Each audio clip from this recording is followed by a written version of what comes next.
30 hours earlier. The training chamber beneath the citadel rang with the clash of energy and grit. Jagged rock walls absorbed the hiss of steam vents and the dull crack of impact as Zane stumbled backward, catching himself just before hitting the ground. The circular arena pulsed with embedded energy lines, glowing faint blue with each fluctuation of elemental output. Ronan lowered his staff with a quiet grunt. "You're dropping your left side again."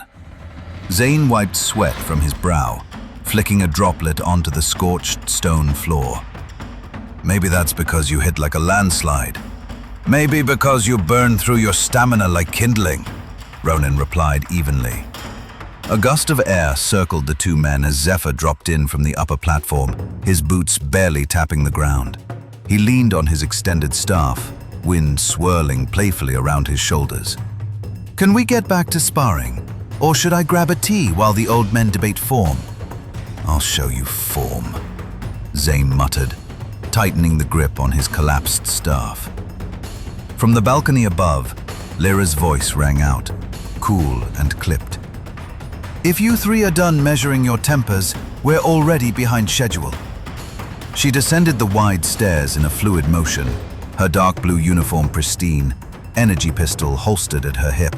Her black hair was pulled back into a braid, glinting with faint moisture from the chamber's steam. Zane straightened. "We were warming up." "Looked like cooling down," Lira replied, tapping her datapad. "Festival starts in 30 hours. We're on rotation for security detail and a live demo. Try not to get broken before then." Zephyr twirled his staff.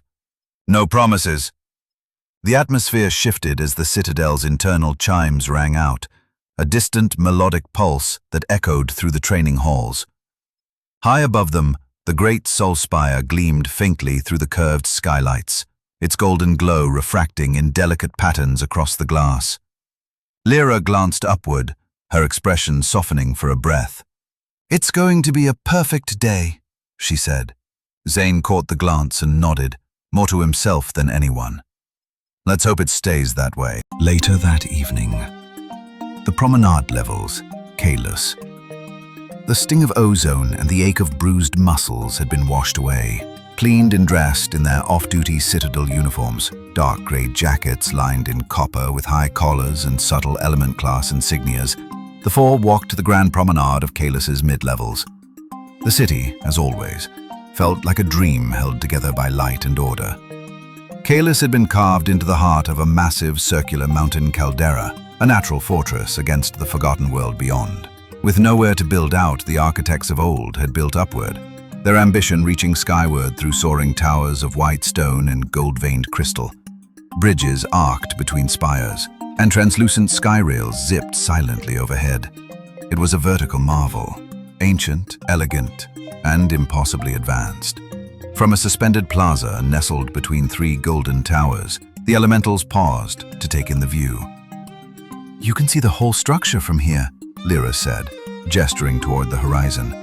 Below, the deep industrial foundations of the lower district hummed with quiet energy, organized, efficient, and pristine. Above them, the upper levels shimmered like ivory needles, their delicate spires crowned with solar mirrors and living gardens.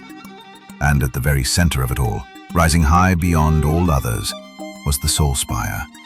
It was not made of stone or metal, but of golden crystal, rising impossibly high from the city's heart. Glowing runes shifted along its surface like living script, and its slow pulse sent visible lines of energy radiating outward like veins from a heart. It was the source of all power in Caelus. Ronan returned from a nearby vendor, carrying 4 steaming skewers of sweet glazed sky eel. "Still warm," he said, handing one to each of them. Zephyr took a bite and groaned with satisfaction. "Perfect. Just the right ratio of caramel and crunch." Zane leaned against the railing, chewing slowly. His eyes weren't on the view. They were fixed on the highest spire of the royal palace. Lira noticed. "You're quiet." "I'm enjoying the peace," Zane said, but his voice had a strange distance to it. Zephyr raised an eyebrow. "Peace doesn't last.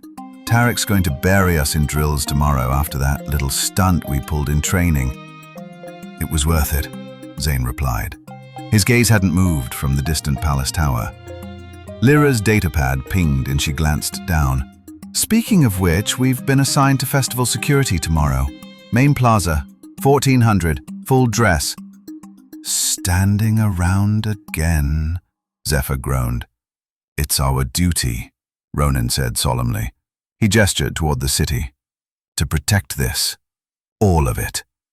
Always ready, Lira echoed. Her eyes followed Zane's gaze to the royal tower. She saw something in his expression, not just longing, but something heavier. She placed a hand gently on his arm. The demonstration will go perfectly. Princess Thea will be proud. Zane said nothing, but his eyes drifted from the palace up to the Solspire, its pulse steady and golden. It's so perfect, he murmured. So peaceful. And yet, none of them noticed the faint tremor that passed beneath their feet. None of them heard the distant, invisible whisper bleeding through the threads of the world. But it had already begun. Above them, the sky dimmed ever so slightly, not from sunset, but from something more subtle, as if a veil had been drawn just for a breath. Zephyr blinked and looked up. Did it just get darker? Lira checked the time. Still early. Ronan tilted his head, frowning faintly. Might be clouds, but there were no clouds. Far on the edge of the horizon, barely visible through the high mountain gaps, the gentle, golden shimmer of the Great Barrier flickered, once, like a candle wavering. Then it was still again. None of them saw it. Not yet. And somewhere deep beneath the city, far from torchlight and song, something stirred. Something old, something watching